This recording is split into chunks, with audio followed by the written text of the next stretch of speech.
आपलं हार्दिक स्वागत। आजच्या ठळक घडामोडी। कैलासवासी कृष्णामामा महाजन स्मृती पुरस्कार प्रदान सोहळा 14 डिसेंबर रोजी। चिपळूणच्या मिलिंद साठे यांची राज्याच्या महाअधिवक्तापदी नियुक्ती।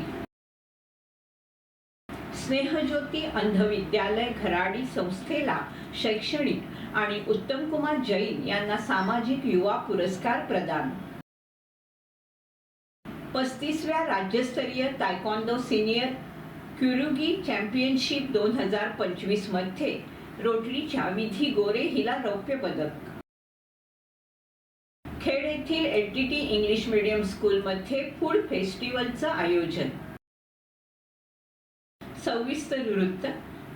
दापोली तालुक्यातील कोळथरे येथील कैलासवासी कृष्णामामा महाजन स्मृती प्रतिष्ठानतर्फे दरवर्षी विविध क्षेत्रातील समर्पित कार्य करणाऱ्या व्यक्तींना कृष्णामामा महाजन स्मृती पुरस्कार दिला जातो।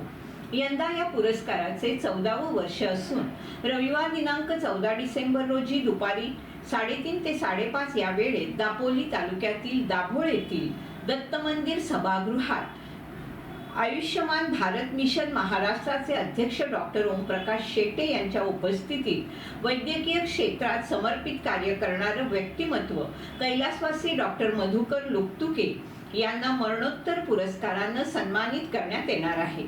तरी या समारंभाला मोठ्या संख्येने उपस्थित राहण्याचे आवाहन अध्यक्ष बिपिनदादा पाटणे, कोषाध्यक्ष दीपक महाजन आणि कार्यवाह गंगाराम इदाते यांनी केलंय। माहिती आहे की साधारणपणे दरवर्षी कैलासवासी कृष्णामामा महाजन स्मृती प्रतिष्ठानच्या वतीने आपण एक पुरस्कार देत असतो।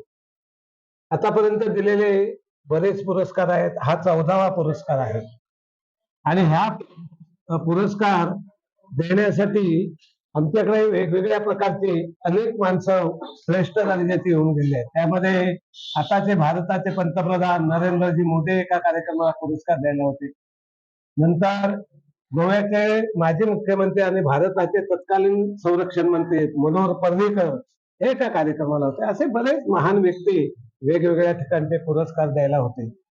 विशेष करून हे पुरस्काराचे कार्यक्रम दापोलीत जास्त आले, पण खेडलाही झालेला आहे, चिपळूणला 2 झालेले आहेत। अशा वेगवेगळ्या ठिकाणी ते कार्यक्रम होतात। समाजातल्या तळागाळातला जो कार्यकर्ता असेल की ज्याने भरपूर काम केलंय पण प्रसिद्धीपासून दूर आहे, अशा माणसांना सामान्यपणे आम्ही हा पुरस्कार देतो आणि अशा पद्धतीने हा पुरस्काराचा कार्यक्रम चालतो। या पुरस्काराचा हा 14वा कार्यक्रम आता दाभोळ येथे अनेक वर्ष काम करणारे डॉक्टर मधुकर लुकतुके यांना पुरस्कार यावर्षी आपण पहिल्यांदाच प्रतिष्ठानचाही प्रयत्न असा आहे की मरणोत्तर आपण तो पुरस्कार देत आहोत। सुरुवातीपासून आम्ही त्यांना तो पुरस्कार द्यायची योजना होती, पण दुर्दैवाने त्यांचा आजार बराच बळकावला आणि त्याच आजारामध्ये त्यांचा दुर्दैवी मृत्यू झाला आणि म्हणून असा कार्यक्रम आम्ही त्यांना देत आहोत। डॉक्टर लुकतुके बद्दल बोलायचं तर सगळ्या महाराष्ट्रामध्ये त्यांची प्रसिद्धी असे आहे की बिन खुर्चीचा डॉक्टर आणि डॉक्टरांच्यातला देव माणूस अशी त्यांची प्रसिद्धी, असे हे डॉक्टर होऊन गेले। हा पुरस्कार देण्यापूर्वी आम्ही त्यांच्या सगळ्या नातेवाईकांशी संपर्क केला, मुलांशी संपर्क केला आणि म्हटलं असं आमच्या मनात आहे तर तुम्ही स्वीकाराल का। आम्ही विनंती केली त्यांना आणि त्यांनी होकार दिला। त्याने तो होकार दिल्यानंतर आम्ही कार्यक्रमाची रचना केली। खरं म्हणजे कार्यकर्ते आमचे दापोलीला बरेच, आत खेड्यात जाणं कठीण असतं, पण मिहिर महाजन आणि त्याचा जो आमचा इथे काम करणारा ग्रुप आहे त्या मुलांनी भरपूर कष्ट करून तिथे कार्यक्रम घ्यायचा निश्चित केला। कारण आजूबाजूच्या 14-15 गावामध्ये जवळजवळ 50-60 वर्ष डॉक्टरांनी काम केलंय म्हणून त्यांना देव मानणारे बरेच लोक आहेत आणि त्यांची काही जणांची इच्छा होती की आपण या ठिकाणी यावं, हा कार्यक्रम घ्यावा आणि तशा कार्यक्रमाचं नियोजन आपण करतो।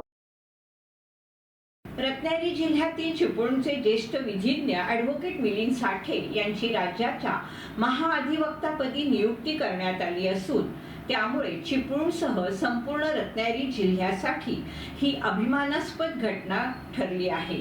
विद्यमान महाअधिवक्ता वीरेंद्र सराफ यांनी वैयक्तिक कारणास्तव पदाचा राजीनामा दिल्यानंतर राज्य सरकारनं साठे यांच्या नावावर अधिकृत शिक्कामोर्तब केलंय।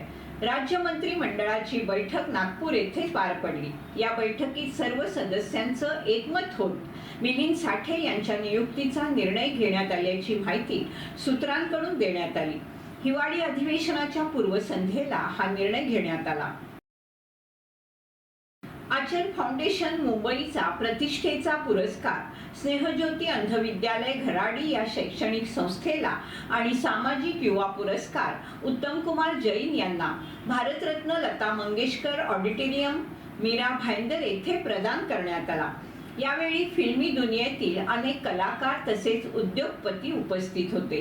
प्रसिद्ध अभिनेते लिलीपुट, अजय सेठ, श्री सुनील शेट्टी, अभिनेता अभिषेक खन्ना यांच्या उपस्थितीत हा पुरस्कार देण्यात आला।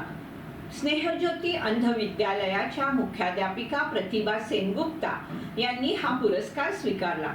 या प्रसंगी आचल चॅरिटेबल फाउंडेशनचे संजय कपूर, राम कपूर, विजय राण, पार्श्वगायिका वर्षा सिंग, कॅप्टन बीपी सिंग, मिली सिंग, ज्येष्ठ संगीतकार नंदू केरकर, सहकारी आर.डी. बर्मन तसेच बप्पी लहरी, अभिजित केरकर इत्यादी उपस्थित होते।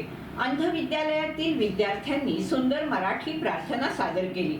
पायल सिंग यांनी मुलांचं खास कौतुक करून भेटवस्तू देऊन सन्मान केला। या भव्य सोहळ्यात अनेक इतर संगीत, कला, क्रीडा पुरस्कार देण्यात आले। 4 ते 7 डिसेंबर दरम्यान तायक्वांदो असोसिएशन ऑफ महाराष्ट्र यांच्या मान्यतेने आणि तायक्वांदो असोसिएशन लातूर यांच्या सहकार्याने लातूर येथे संपन्न झालेल्या 35व्या राज्यस्तरीय तायक्वांदो सिनियर क्युरुगी चॅम्पियनशिप स्पर्धेमध्ये रोटरी स्कूलच्या विधी गोरे हिनं रौप्य पदक पटकावलं। या स्पर्धेत महाराष्ट्र राज्यातून 300 पेक्षा जास्त खेळाडूंनी सहभाग घेतला। विधी गोरे इयत्ता 11वी मध्ये शिकत असून तिला तायक्वांदो खेळाची आवड आहे।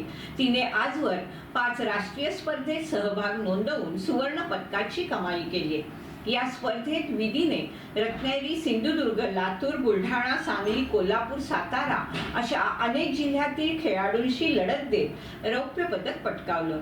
तिने मिळवलेल्या या यशामुळे तिचं अभिनंदन होतंय। निधीला क्रीडा शिक्षक आणि तायक्वांदो प्रशिक्षक कृणाल चव्हाण यांचं मार्गदर्शन लाभलं।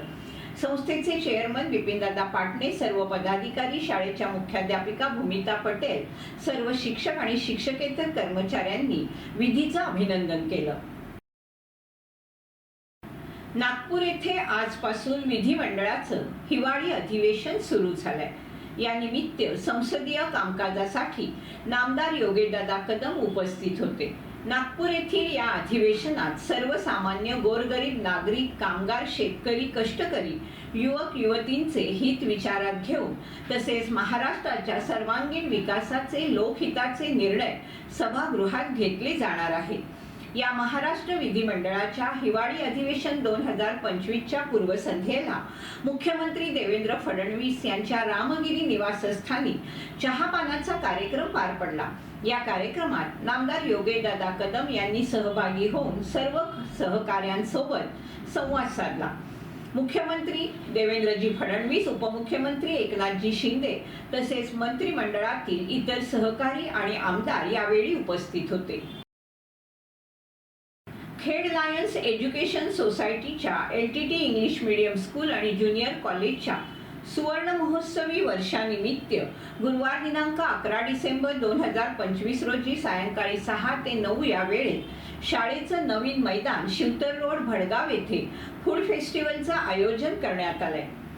प्रत्येकी प्रवेश फी 20 रुपये ठेवण्यात आली असून या फूड फेस्टिवलला भेट देण्यासाठी शाळेतर्फे आवाहन करण्यात आलंय। राजापूर तालुक्यातील सौंदळ रेल्वे स्थानकाला हॉल्ट स्टेशन म्हणून मंजुरी देण्यात आली आहे, परंतु या स्थानकावर कसलीही सुविधा नसल्यामुळे प्रवाशांना मोठ्या समस्यांना सामोरं जावं लागतंय। सौंदळ रेल्वे स्थानकावरील गैरसोय दूर करावी तसेच कोकण कन्या किंवा राज्य राणी तुतारी एक्सप्रेस या दोन्ही गाड्यांपैकी एका गाडीला थांबा द्यावा अशा मागणीचं निवेदन बागवेवाडी येथील सामाजिक कार्यकर्ते मंगेश पानसाळ यांनी खासदार नारायण राणे यांची भेट घेऊन दिलं आहे। इयत्ता 6वी मध्ये प्रवेशासाठी नवोदय विद्यालय प्रवेश परीक्षा 2026 दिनांक 13 डिसेंबर रोजी जिल्ह्यातील प्रत्येक तालुक्यांमध्ये तालुका मुख्यालयातील परीक्षा केंद्रावर सकाळी 11:30 ते दुपारी 1:30 या वेळी होणार आहे। त्याकरता विद्यार्थ्यांनी प्रवेशपत्र डाउनलोड करून घेऊन परीक्षा केंद्रावर सकाळी 10:30 वाजता आपली उपस्थिती नोंदवावी।